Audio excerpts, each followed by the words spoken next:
Hello, কি অবস্থা সবার? আজকে বিগ ম্যাচ। এটা একটা ঐতিহাসিক রাত হতে যাইতেছে ফুটবল লাভারদের জন্য।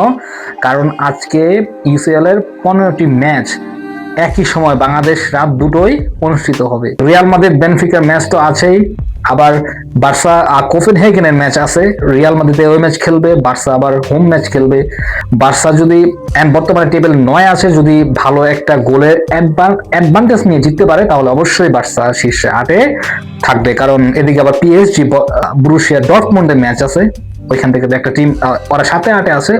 ওইখান থেকে একটা টিম আপাতত হারলে বা জিতলে শীর্ষ 8-এর বাইরে চলে যাবে। কিন্তু বার্সেলোনা যদি কোপেনহেগেন এর এগেনস্টে ভালো গোলের লিড নিয়ে জিততে পারে তাহলে অবশ্যই বার্সেলোনা শীর্ষ 8-এ থাকার মতো একটা পরিস্থিতি তৈরি করবে বা শীর্ষ 8-এ থাকবে। আর এদিকে রিয়াল মাদ্রিদ ম্যাচে আলাদাভাবে একটা ফোকাস তো আছেই। আর রিয়াল মাদ্রিদ বর্তমানে শীর্ষে 8-এর 3 নম্বর পজিশন আছে। একেতে আছে Arsenal, 2 Bayern Munich. Bayern Munich Arsenal already শীর্ষে 8-এ তাদের জায়গা পাকাপোক্ত করে ফেলছে।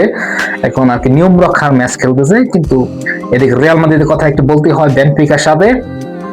তো এটা একটা ম্যাচ, আর দীর্ঘ 6 যুগ বলতে পারেন, মানে 60 বছরের মধ্যে এই বেনফিকা আর সাথে রিয়াল মাদ্রিদের কোনো ম্যাচ হয়নি, মানে বড় কম্পিটিশনে মিলে ম্যাচ হয়নি। তো আজকে ভালো করবে।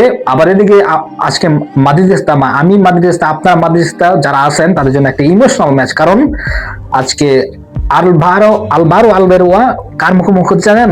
সাবেক মাদ্রিদ বস হোসে মরিনিও। তো হোসে মরিনিও এর মুখোমুখি হচ্ছে, তো এটা আমাদের জন্য আসলে একটা ইমোশনাল ম্যাচ হইতে যাইতেছে।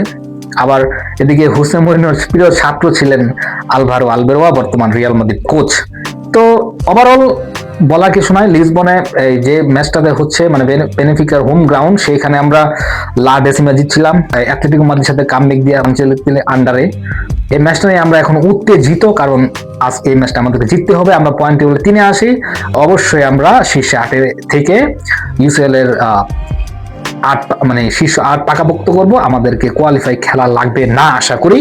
আজ পরবর্তী কোনো ভিডিওতে আজকে ইউসিএল নাইটটি উপভোগ করুন, এই চাঁদ রাতটি উপভোগ করুন। Thank you.